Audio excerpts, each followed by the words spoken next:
Hi guys! Good evening! So, panibagong araw, panibagong vlog na naman.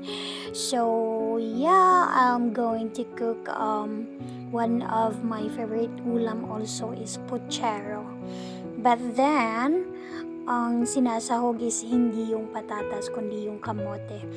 So, to start with, actually guys, hindi ako magva-vlog kung paano lutuin yung puchero.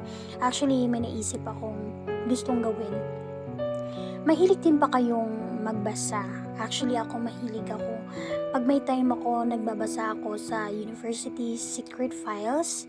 Actually, dun mo matututunan ang mga bagay-bagay like sa buhay, sa boyfriend, sa asawa, sa pagtataksil, sa pagiging kabit. Actually, lahat marami dyan. And kung gusto mo naman na maging horror, is magbasa ka ng Spookify. Yun yung mga real stories na nararanasan ng mga Pilipino. Oh, 'di ba? So ngayon, may naisip akong gawin. Magbabasa tayo ng story sa University Secret Files or sa FEU Secret Files. Actually, hindi ko po ito inoon. And fun lang din po ako. So, ang gagawin ko is magbabasa tayo ng isang confession galing kay Summer. Okay? So, ang title po nito is Di tumigil sa paghingi ng number ko si guy workmate na married at may anak na, kaya ito ang ginawa ko. Wow! Title pa lang, parang questionable na. Okay? So, let's start na. Hi! I'm Summer. 26 years old, female, may 2 anak sa live-in partner ko. 8 years na kami together at nagpaplano na rin magpakasal.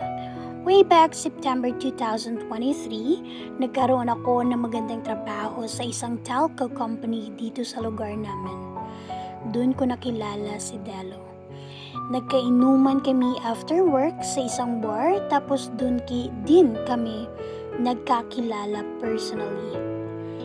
Pagkatapos ng gabi ng pag-iinom namin, naglakas loob siya na hingin yung number ko.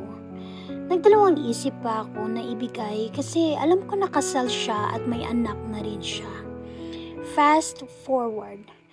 Di pa rin siya tumigil sa paghingi ng number ko, kaya binigay ko na lang din.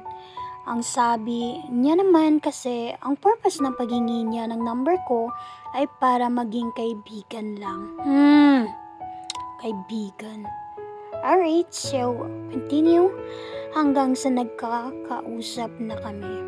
Nagkayayaan sa inuman, silang magkakateam. Una ko rin naging close sa work kaya naging kampante na ako sa kanila.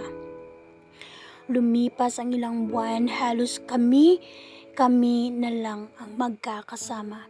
At nag-i-enjoy talaga ako pagkasama siya. Gumagaan pakiramdam ko sa kanya. Di kami nakikita nang wala kaming kasamang ibang tropa. Bow, grabe ka man niya imo Summer ya.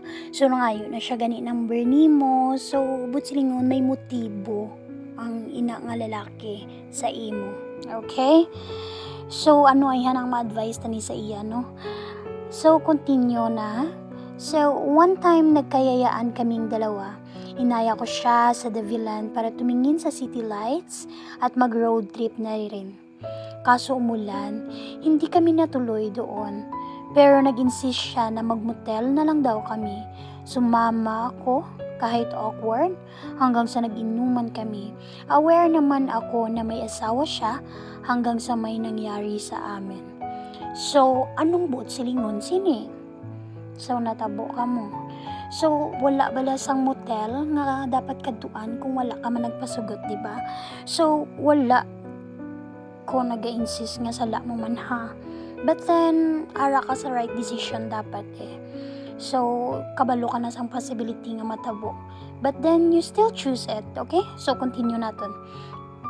Doon na nag-start na magkamabutihan pa kami lalo habang kami pa rin ang live-in partner ko. Sinasabay ko itong workmate ko. nagkikita kami ng patago. Nawala na rin kasi ako ng gana sa live-in partner ko kasi mas nagpo-provide ni guide workmate yung mga pangangailangan na mas mahalaga sa akin. Hanggang ngayon, kami pa rin ni Guy workmate. 1 year mahigit na kami. Wow, so proud. Di ko alam kung mag-stay pa rin ako sa live-in partner ko na walang ginawa, kundi mag-inom, saktan ako physically, or mag-stay kay workmate.